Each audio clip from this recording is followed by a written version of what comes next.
Where was the law when millions crossed the border illegally? Where were the courts? Where was the Supreme Court? Silent, absent, powerless.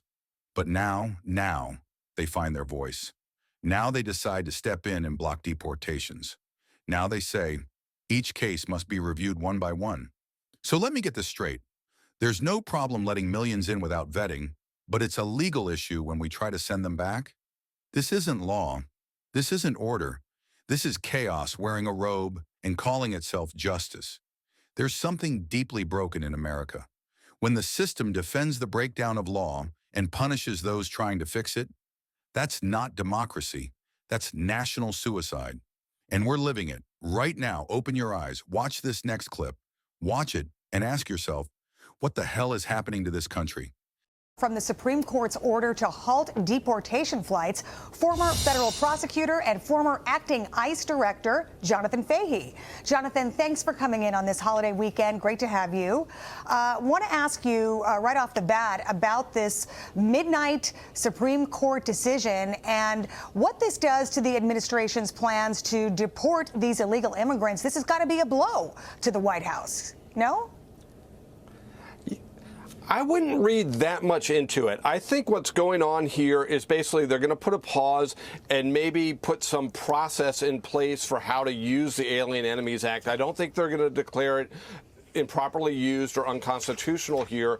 They're just probably going to put some steps in place to say you must do certain things under this to deport people. And they knew if people got deported beforehand, they wouldn't get that process. So my guess is it's going to move along and the administration will still be able to use this. And the good news is it will provide some clarity as to how to use it, when it's appropriate, when it's not. That's my expectation. Obviously, I don't have any inside knowledge, but my expectation is they will be able to continue to use this, and this is just sort of a temporary bump in the road. And remember, these people, if they were going to be deported under that, they're still at least detained in ICE custody now, so keeping the American people safe in the interim. All right. Well, we'll be keeping our eye on that one. We also saw some developments this week in Kilmar Abrego Garcia's deportation. The whole country is watching this case. An appeals court upheld a judge's order for the U.S. to facilitate his return from El Salvador while the administration seeks to keep him in the country over his alleged ties to MS-13. So what do you think happens now?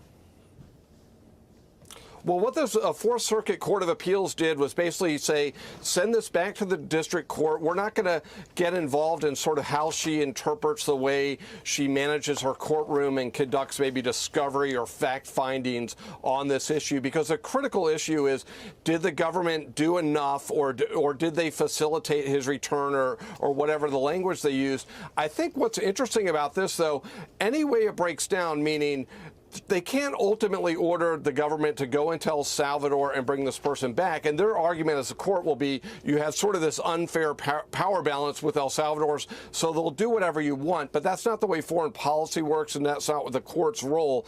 But if the administration ultimately decides, or if he ends up coming back here, the funny thing is, his reasons for his removal being withheld, because remember, he was ordered removed by two courts finding he was a gang member, but it was withheld because El Salvador would have been too dangerous for him. Well, El Salvador, the good news is El Salvador is significantly safer now. It's in fact safer than the United States and the safest country in the Western Hemisphere.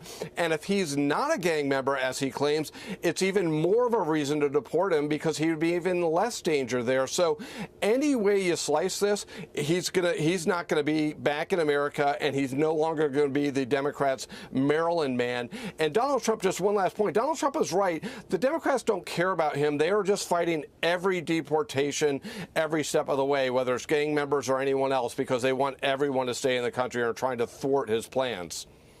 Yeah, it really seems that way. And, you know, you hear President Trump say he is not coming back to this country, and it seems unclear if his